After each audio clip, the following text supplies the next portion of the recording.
కార్యాలయంలో ఆ పార్టీ నేత పార్థసారథి మాట్లాడుతున్నారు. అలా ఇప్పుడు చూద్దాం.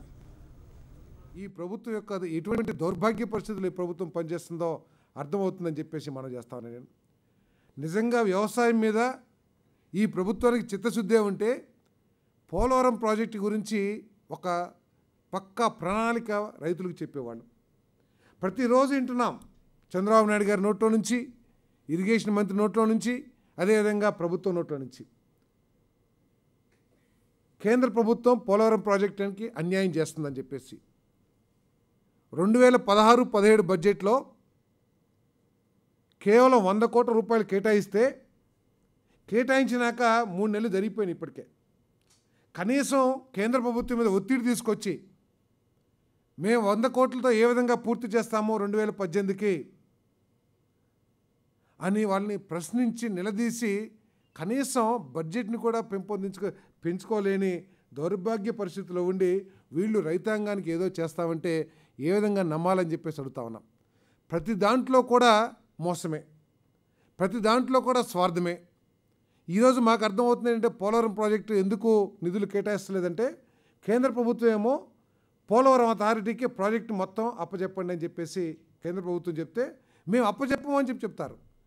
నిజంగా ఈ రాష్ట్రానికి కొత్తగా ఏర్పడిన రాష్ట్ర ఆంధ్రప్రదేశ్కి పోలవరం ప్రాజెక్టు లైఫ్ లైన్ లాంటి ప్రాజెక్ట్ అయినప్పుడు ఏ అవకాశం ఉన్నా కూడా అవకాశాన్ని సద్వినియోగం చేసుకుని అవసరమైన మేర ఒత్తిడి చేసి ఆ ప్రాజెక్టుని పూర్తి చేసుకుంటే రాష్ట్ర రైతాంగానికి రాబోయే 10 కాలాల పాటు బంగారు భవిష్యత్తు ఉంటుంది. కానీ పోలవరం అథారిటీకి అప్పచెప్పమంటే వీళ్ళ సొమ్మేం పోతుందో, లేకపోతే వీళ్ళ కమిషన్లు ఎక్కడ పోతాయో, లేకపోతే రాబోయే డబ్బులు ఎక్కడ పోతాయో అనే భయం తప్పితే మేము అప్పచెప్పమని చెప్పేసి ఆ వివాదం మూలంగానే ఈ నిధులన్నీ కూడా రావట్లేదని చెప్పేసి చెప్తా ఉన్నారు పత్రికల్లో కానీ ప్రజల్లో కానీ. సో ఇటువంటి వాటి మీద దృష్టి పెట్టండి. ఈరోజు మీరు కాలంలోకి నీళ్ళు ఎప్పుడు ఇస్తారో చెప్పరు, మరి రైతాంగం ఏ విధంగా వేసుకోవాలి? పోయిన సంవత్సరం కృష్ణా డెల్టాకి కేవలం 60 టీఎంసీలు మాత్రమే నీళ్ళు ఇచ్చారు మీరు. అదేవిధంగా ఈ సంవత్సరం కూడా నీళ్ళు ఇస్తే రైతాంగం ఏమైపోవాలి? భగవంతుడి దయ మూలంగా పోయిన సంవత్సరం భూగర్భ జలాలు సరిపోయినంత ఉండబట్టి ఏదో మోటార్లతోనో లేకపోతే వాటితో కొంత మేరకు వాళ్ళు వేసుకున్న పంటల్ని కాపాడుకోగలిగారు, పంటల్ని ఇంటికి తెచ్చుకోగలిగారు. ఈ సంవత్సరం ప్రభుత్వ లెక్కల ప్రకారం, ప్రభుత్వ సర్వే ప్రకారమే భూగర్భ జలాలన్నీ కూడా అడుగంటిపోయినాయి. సబ్మర్జిబుల్ మోటార్ పెడితే కానీ నీళ్లు తోడలేని పరిస్థితి ఏర్పడింది ఈరోజు. మరి ఈరోజు మీ మాటలను నమ్మి ఆకుమలు పోసుకుంటే ఒకవేళ మీరు నీళ్ళు ఇవ్వలేని పరిస్థితి వస్తే ఈ రైతాంగం ఏమైపోవాలి?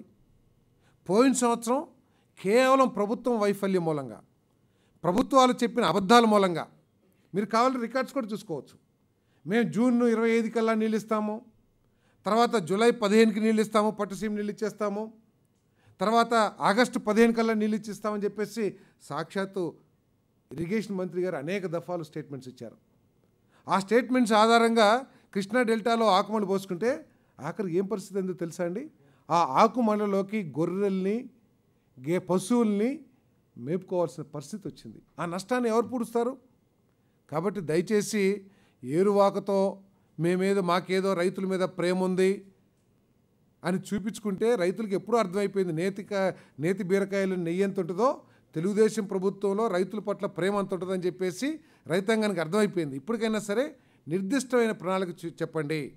ఏ రోజు మీరు కృష్ణా డెల్టా, గోదావరి డెల్టా లేకపోతే కాలువల్లోకి నీళ్లు వదులుతారు?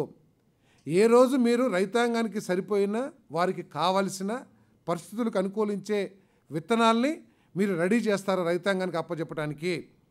ఇవన్నీ కూడా తెలియచేయండి.